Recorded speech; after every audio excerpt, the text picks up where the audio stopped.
This video is recorded for Hunt for India's Best Academic Project contest organized by crazyengineers.com. I am Chetana Javali N and my team members are Sanjana U. Shankar and Venkata Pavani Pallavi P. Our college is MS Ramaya Institute of Technology. Our project title is Ultrasonographic Evaluation of Rotator Cuff Tears. Introduction. What is rotator cuff tear or atrophy? The rotator cuff tear is made up of four muscles that surround the humeral head or ball of the shoulder. The four muscles are supraspinatus, subscapularis, infraspinatus, and teres minor. When the rotator cuff muscles contract, their combined action centers the ball in the deepest portion of the shoulder socket. This centering effect is essential for the normal functioning of the shoulder. It also provides strength and stability to the shoulder. With increasing age, the rotator cuff tear is prone to tear. Also, tears can occur from an acute injury and due to accumulated damage over time. If the tears go untreated, they may progress and enlarge over time to involve a substantial portion of the rotator cuff tear. When more tendons are involved, cuff tears are considered massive. Over time, due to erosion of bone, it can also lead to arthritis. Incidence and prevalence. Shoulder pain is the third largest musculoskeletal disorder. Estimates of shoulder disorders are 10 per 1,000 population with peak incidence of 25 per 1,000 population between the age of 42 to 46 years. The actual incidence of rotator cuff syndrome is uncertain since about 34% of the population may have a rotator cuff tear but no pain. The pain is felt in such a distinct area that the identification of rotator cuff syndrome is difficult because such a pain is also common in conditions such as impingement and frozen shoulder or osteoarthritis. Need for the study. Rotator cuff tears can be diagnosed using arthroscopy, MRI and ultrasonography. Arthroscopy is a surgical procedure and MRI is extremely expensive. In India, an average MRI scan costs around 7,000 rupees, whereas ultrasonogram costs around 500 rupees. Ultrasound is more practical as it is easily accessible, is economical, provides dynamic study, has high sensitivity and specificity rates, is non-invasive and is portable. Problem definition. Musculoskeletal ultrasound has been advocated by experienced practitioners avoiding the radiation of X-ray and the expense of MRI while demonstrating comparable accuracy to MRI for identifying and measuring the size of full thickness and partial thickness rotator cuff tears. Currently, only experienced radiologists are able to identify and measure the size or thickness of rotator cuff tears using ultrasonography. Easy identification and measuring the size of full thickness and partial thickness of rotator cuff tears in ultrasound images becomes a problem definition. Workflow. Our workflow can be divided into 4 stages. The first is pre-processing, where after acquisition of ultrasound images, the data regarding the patient has to be removed. Image classification. This is the stage where we classify the acquired image into classes based on the tendon image. So our classes will be 4, that is subscapularis, supraspinatus, infraspinatus and teres minor. Based on the classification, suitable masks are applied and speckle noise reduction is applied. In the 4th stage, tears are diagnosed. If the tears are present, their size and location are specified, else it is reported as normal. Stage 1. Pre-processing. The raw data is got in RGB, which has to be converted to grayscale. The image has to be cropped to remove the data of the patient or any other data present on it.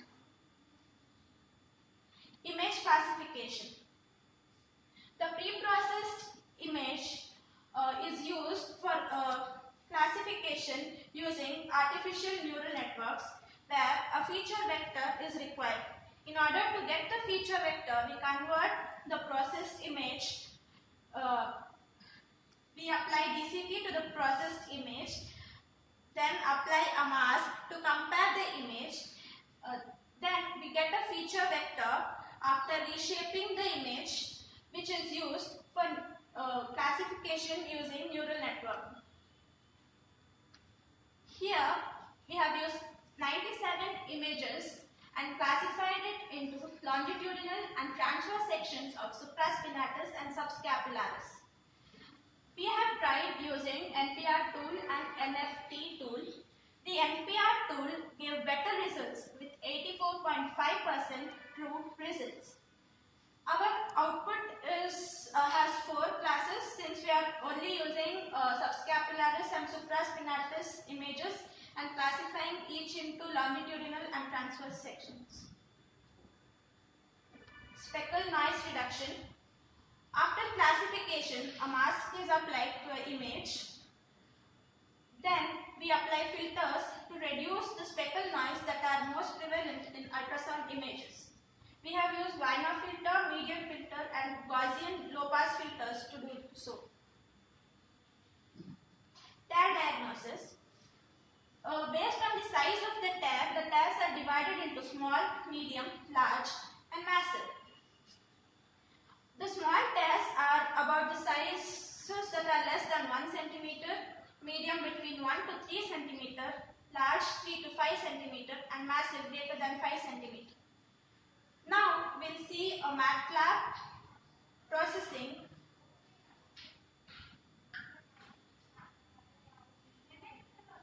Here we can see a user interface where the user can specify the position of the to crop the image.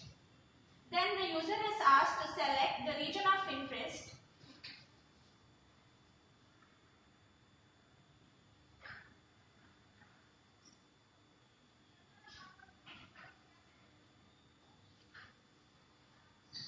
After the region of interest is selected, thresholding is applied to the image to identify the tear portion. Again, the user is asked to select the region of interest. Here we can see the final output image with the boundaries of the tear marked in black. This area is also measured using MATLAB. Coming to future scope of our project, currently we are applying this only for supraspinatus and subscapularis tendons. We wish to extend the classification to infraspinatus and teres minor tendons as well. We would like to improve the algorithm further to reduce manual interference.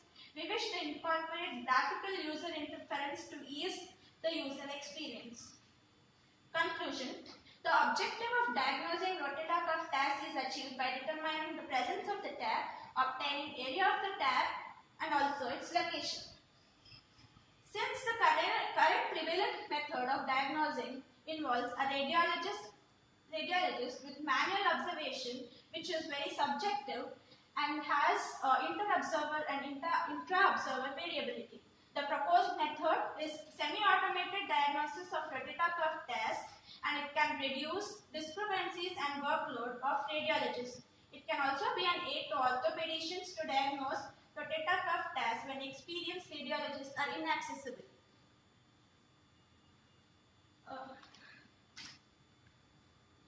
Shoulder pain is the third most common musculoskeletal disorder after back pain and neck pain. Keeping in sync with the current trends, we have used artificial intelligence and pattern recognition to solve this unnoticed and most prevalent clinical drawback. The proposed method, being a semi-automated diagnosis tool for rotator cuff tears, enables easier and more accurate diagnosis by any doctor, not necessarily a radiologist, and hence negating the major problem in rural areas. This is why we feel we need to win this contest. Thank you.